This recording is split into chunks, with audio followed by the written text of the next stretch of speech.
বছরের প্রথম এঁচোড় রান্না। এই বছর ফার্স্ট আমরা আজ এঁচোড় খেলাম। এতদিন বাজারে অনেক খুঁজেছি কিন্তু এঁচোড় পাইনি। অবশেষে একটা ছোট সাইজের এঁচোড় পেয়েছিলাম আর এই এঁচোড়টা আজ আমি হাফ রান্না করেছি। আমাদের বাড়িতে এঁচোড়ের গাছ আছে, আমাদের বাপের বাড়িতে এবং শ্বশুর বাড়িতে দুই জায়গাতে এঁচোড়ের গাছ আছে। এঁচোড় কখনো কিনে খেতে হয়নি, কিন্তু এখানে ভাড়া বাড়িতে কোথায় আর গাছ পাওয়া যাবে, এখানে তো বাজার থেকে কিনেই সব কিছু খেতে হয়। তো সেই মতো আমরা একটা ছোট সাইজের এঁচোড় কাল কিনে এনেছিলাম আর আজ সেটা রান্না করছি।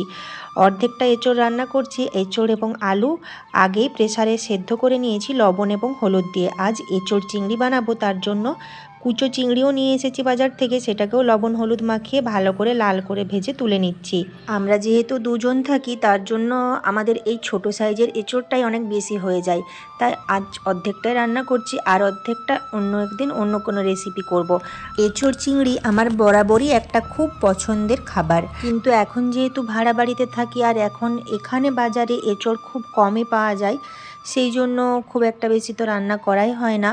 তো আজ অনেক দিন পর এই এঁচোড় চিংড়িটা রান্না করছি আর আমার খুবই ভালো লাগছে যে অনেক দিন পর আমি এঁচোড় চিংড়ি খাবো। তো এঁচোড় আর আলুগুলোকেও ওই তেলের মধ্যে হালকা করে ভেজে তুলে নিচ্ছি। না ভাজলেও হয়, তবে ভেজে নিলে একটু টেস্ট ভালো হয়। খুব বেশি তেল দিইনি, ওই তেলের মধ্যেই ভেজে তুলে নিয়েছি। এবার কড়াইটা ভালোভাবে ধুয়ে পরিষ্কার করে আবারও একটু তেল দিয়ে দিয়েছি, তার মধ্যে দিয়ে দিয়েছি গোটা গরম মশলা।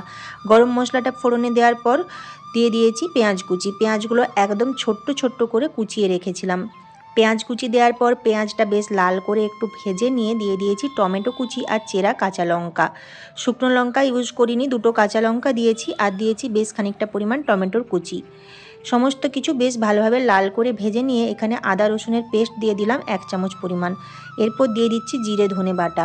সমস্ত কিছু শিলে বেটেছি, তারপর শিল ধোয়া যে জলটা ওটা বাটিতে রেখেছিলাম, ওটা অল্প একটু দিয়ে বেশ ভালোভাবে কষিয়ে নিলাম। জল দিলে কি হয়, গুঁড়ো মশলাগুলো পুড়ে যায় না। যদিও এখানে গুঁড়ো মশলা আমি খুব বেশি ইউজ করিনি, সমস্ত বাটা মশলাই ইউজ করেছি। গুঁড়ো মশলার মধ্যে শুধুমাত্র লবণ হলুদ এবং কাশ্মীরি লঙ্কার গুঁড়োটাই দিয়েছি। এরপর বেশ ভালোভাবে খানিকক্ষণ ধরে কষিয়ে নিয়ে যখন দেখব তেল ছেড়ে দিয়েছে, তখন আগে থেকে ভেজে রাখা এঁচোড় আলু এবং চিংড়ি মাছগুলো দিয়ে দেব। সমস্ত কিছু দিয়ে বেশ ভালোভাবে খানিকক্ষণ ধরে আবারও কষিয়ে নেব। যত বেশি কষানো হবে তত ভালো টেস্ট হবে। তো আমার রান্না এখানে প্রায় কমপ্লিট। আসলে এঁচোড় এবং আলু তো আগে থেকেই সেদ্ধ করে ভাজা ছিল, তাই খুব বেশিক্ষণ রান্না করার কোনো প্রয়োজন নেই। এবার আগে থেকে একটা ভাজা মশলা রেডি করে রেখেছিলাম, সেটা এখানে অ্যাড করলাম। কড়াইয়ের মধ্যে গোটা ধনে, গোটা জিরে, শুকনো লঙ্কা এবং অল্প একটু লবণ দিয়ে ভালোভাবে নাড়িয়ে চাড়িয়ে রেখেছিলাম। সেটা পরে হামানদিস্তার মধ্যে গুঁড়ো করে নিয়েছিলাম। এই ভাজা মশলাটা দিলে এই এঁচোড়ের তরকারির স্বাদ কিন্তু দ্বিগুণ হয়ে যায়। আমার আজকের রান্না তোমাদের কেমন লাগলো অবশ্যই জানাবে।